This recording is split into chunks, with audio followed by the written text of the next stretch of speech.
हैं। अभी वहाँ पर हम उपस्थित हैं और हमने एक छोटा सा प्रयोग किया था। हमने खेत में ही अमृत मिट्टी बनाया, एक नाली का निर्माण किया बीच में।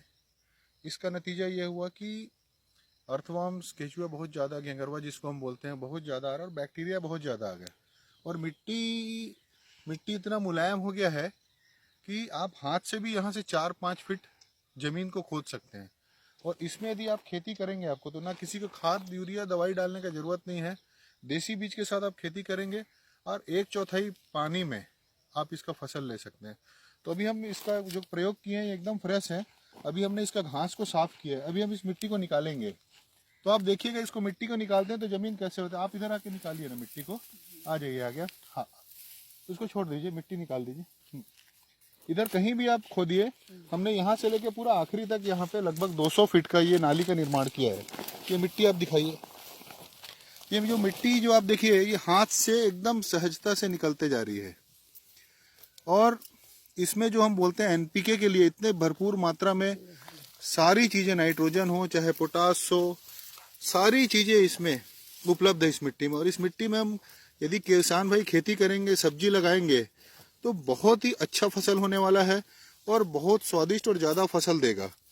तो इसको हमने पूरा ये 200 फीट तक आप दिखाइए, ये पूरा ऐसा 200 फीट तक का हमने निर्माण किया है। अभी हम बीच बीच में क्या करते हैं कि खेत के बीच में हम एक नाली के जैसा बना देते हैं।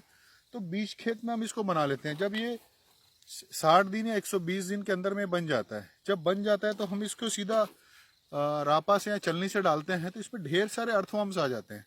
तो इसको हम अर्थवर्म्स को डालते हैं, मिट्टी निकल जाती है, चलनी से सीधा अर्थवर्म्स उठा के अपने खेतों में डाल सकते हैं। और ये बिल्कुल भी किसी तरह का इसमें खर्च नहीं आया। हमारे पास जो देसी गाय का गोबर गौमूत्र है, और सिर्फ हमको गड्ढा हमने खोदा है, जाके पूरा वेस्ट पत्ता है और सूखी घास है, इस तरह की चीज़ें, और जो हमारा वेस्ट है जो खेत में बच जाता है, उसको हमने इसमें डाल दिया है। तो ये पूरी तरीके से ख़त्म हो गया और बहुत शानदार मिट्टी है। ये उन किसान भाइयों के लिए बहुत अच्छी है जिसकी खेत की मिट्टी ख़राब हो गई है, मिट्टी बदलने के लिए नौबत आ गई है, मिट्टी का उत्पादन कम हो रहा है। तो ये बहुत ही अच्छा उपाय है। तो मेरा सभी लोगों से निवेदन है कि यदि इस तरह का परेशानी है और यदि नहीं भी है, तो आप अपनी उपजाऊ मिट्टी को और ज़्यादा उपजाऊ बनाकर अपनी खेतों की फसल पैदावार और उसकी क्वालिटी और स्वाद को बहुत सुधार सकते हैं। ये हमारे स्वास्थ्य के लिए भी अच्छा है और हमारे पर्यावरण के लिए भी बहुत उपयोगी है। तो मैं चाहूँगा सभी लोगों से कि जो लोग करना चाहते हैं ज़रूर प्रयोग करें, और नहीं समझ में आता तो आप बिल्कुल मेरे से संपर्क कर सकते हैं। नमस्कार।